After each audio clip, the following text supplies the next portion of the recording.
Assalamualaikum warahmatullahi wabarakatuh. Perkenalkan, saya Fuladi Putriani, NIM A311919023, Prodi Pendidikan Bahasa dan Sastra Indonesia. Saya akan mempresentasikan hasil observasi saya pelaksanaan pembelajaran dan budaya belajar pada masa pandemi atau PLP1. Observasi ini saya lakukan di SMP Al-Islam Kartasura, salah satu SMP swasta yang terakreditasi A, yang berlokasi di Kartasura, Sukoharjo.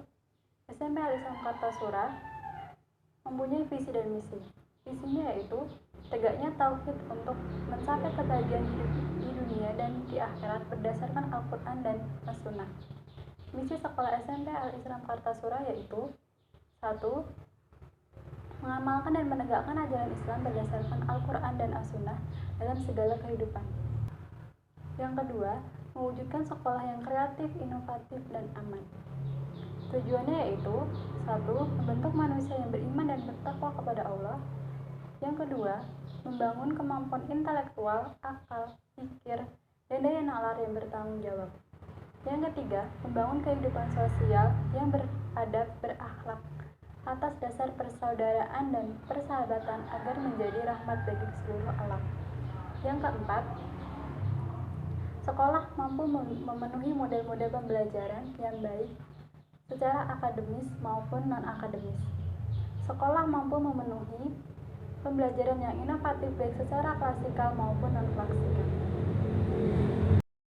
Hasil observasi yang pertama adalah 1. Perencanaan atau prakondisi pembelajaran.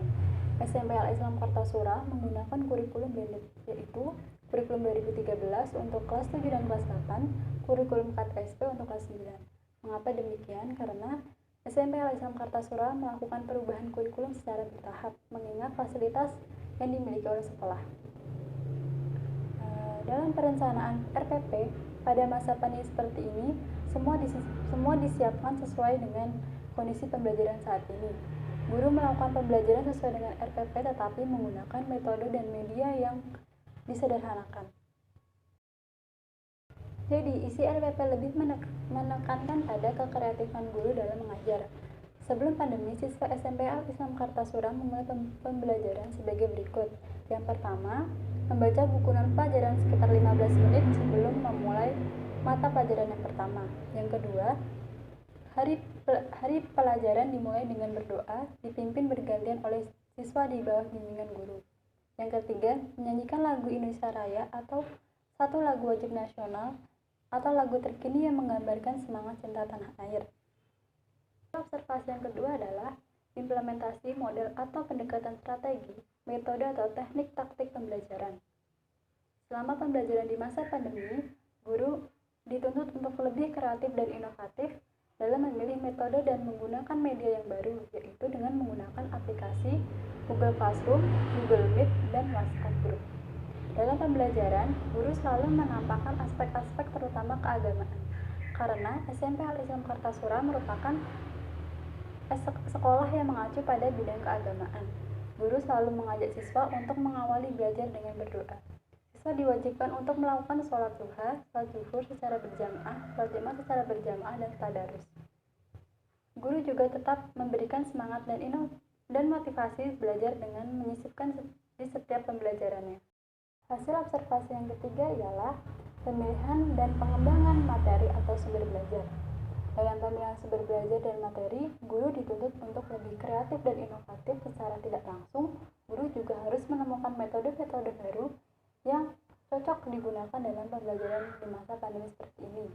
Penggunaan media digital seperti buku elektronik, blog, YouTube, dan video pendukung pembelajaran juga menjadi pilihan dalam pengembangan materi ajar. Hasil observasi yang keempat yaitu penyusunan dan pengembangan lembar kerja peserta didik atau LKPD. Dalam penyusunan LKPD, guru membuat sesederhana mungkin agar murid tetap dapat memahami materi dan mengerjakan latihan. Tetapi dalam penyusunannya tetap berdasarkan KI dan KD. Hanya saja disesuaikan dengan kondisi saat ini. LKPD biasanya berbentuk file yang dapat diakses dengan mudah oleh siswa. Guru juga mengembangkan lembar kerja yang menarik disertai gambar agar mudah dalam pemahaman siswa.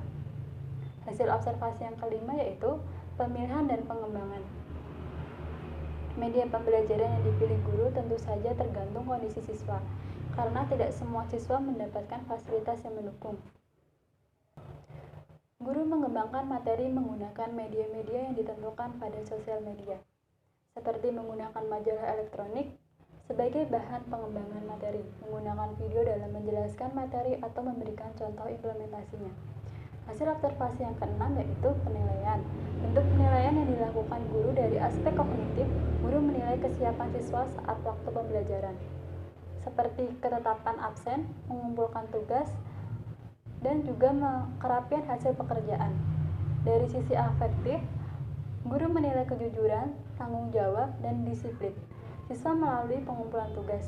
Berdasarkan wawancara kami kepada salah satu guru mata pelajaran, beliau mengatakan bahwa lebih baik siswa mengumpulkan tugas sebisanya tetapi dengan kerja keras siswa itu sendiri, dibanding siswa yang mengumpulkan tugas tepat waktu tetapi hanya menyalin tugas dari internet atau dari pekerjaan temannya. Untuk aspek psikomotorik, guru hanya bisa mengarahkan dan tidak bisa mengawasinya secara langsung. Hasil observasi yang ketujuh yaitu keunikan yang kita temui pada saat wawancara. Keunikan yang saya temui ketika aktivitas pembelajaran yang dilakukan oleh guru dan murid selama pandemi yaitu adanya home visit untuk mengatasi siswa yang kesulitan dalam mengikuti kegiatan belajar mengajar.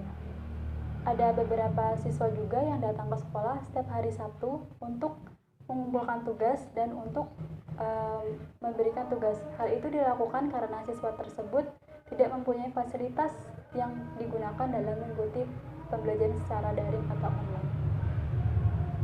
Jadi, sekian presentasi dari saya. Kurang lebihnya saya mohon maaf. Apabila ada kekurangan, mohon dimaafkan.